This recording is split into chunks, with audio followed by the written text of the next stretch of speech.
Tatlong myths na hindi totoo sa sari-sari store negosyo.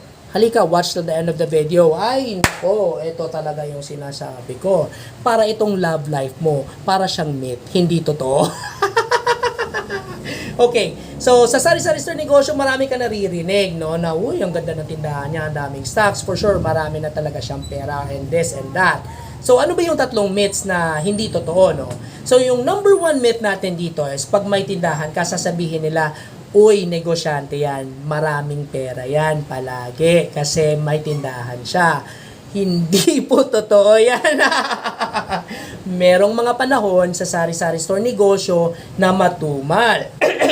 Katulad ng boses ko, nawawala. Ganon din yung sales mo. So, hindi po palagi marami yung sales sa tindahan. Merong mga times na medyo mahina talaga.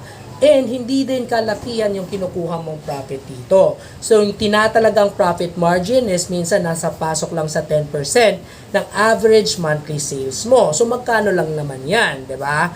Kaya nga, ina-advise na pag sari-sari store negosyo lang ang bubuhay sa'yo at pamilya mo, then kailangan maghanap ka ng ibang streams of income. Okay, so mas maganda pag partner ka, pag blessed ka at meron kang partner sa buhay, no, asawa ba or boyfriend or ano ba dyan, mas maganda yung isa nagtatrabaho at kung wala trabaho yung isa, then siya yung mag-start na negosyo. Or kung meron ka support ng family member mo, di ba, abroad or whatnot, then pwede din yun. Pwede ka magsimula ng negosyo, pero kakailanganin mo pa rin yung pera doon sa ibang stream. At kung meron ka namang ability, pwede ka rin mag-work from home, you know? Kung ano ba yung virtual assistant na yun, yung mga uso, pwede mong gawin yan. Tulad ko, may trabaho pa rin ako, di ba? And si Mrs. mostly yung nagpapatakbo dito sa papatakbo ng tindahan. Kasi nga, tulungan lang. So, isa sa mga myth yan. Hindi po totoo yan na marami kang pera. Subalit, worth it, meron ka talagang pera na makakatulong sa'yo, di ba? Pambayad ng bills, tulong-tulong pambayad ng tuition fee ng anak mo. Marami kasing napapagraduate itong sari-sari store negosyo, no? Marami kayong makikinig niya, no? May sari-sari store yung mama ko, na yun, pulis na ako. May sari-sari store yung mama ko, na yun, engineer na ako. Maraming ganyang mga story. So, nakakatulong talaga siya. Second myth is, naku, relax na yan kasi may sari-sari store negosyo siya. Nakakatawa. Oo, bakit? Kasi hindi po totoo yan. It's very tiring and it's very consuming po pag may sari-sari store negosyo ka.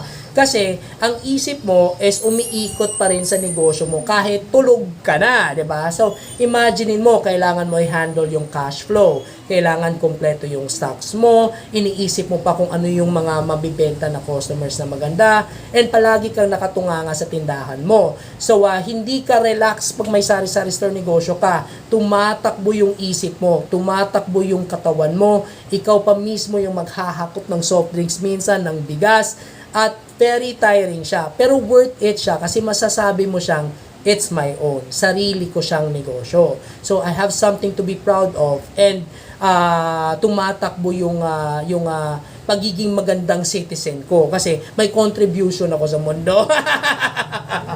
Pero tama naman, di ba? So, let's be honest.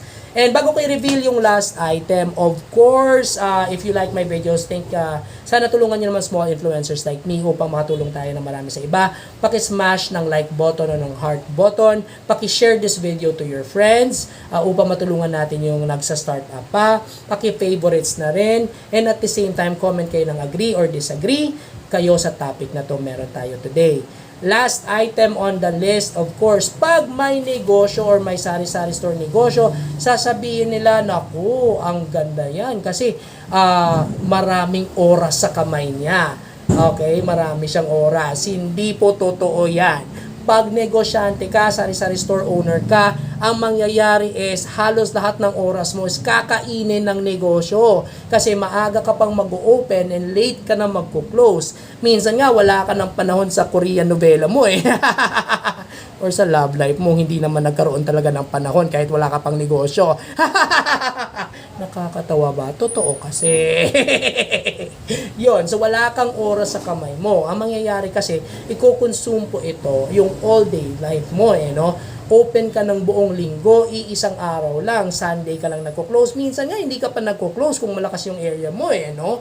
And okay lang kung may tagabantay ka. Pero talagang kakainin pa rin yung time mo kasi ikaw mismo yung mamimili ng stocks mo or makikihalubilo ka sa mga supplier mo upang maasikaso yung tindahan mo.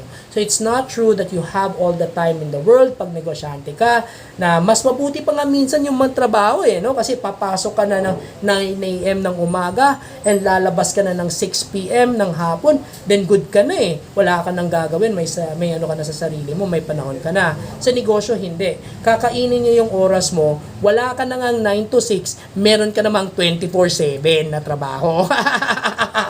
So gusto mo pa ba? Kasi 1.1 million na yung may negosyong sari-sari store. Baka gusto mong dumagdag. If you like my videos, paki-share naman ito with your friends. Alam mo, minsan nabubululan ako or ano dyan kasi live to, straight yung video na to, hindi ko ina-cut, ine-edit, diba? And yes, I hope you learned something and have a good day.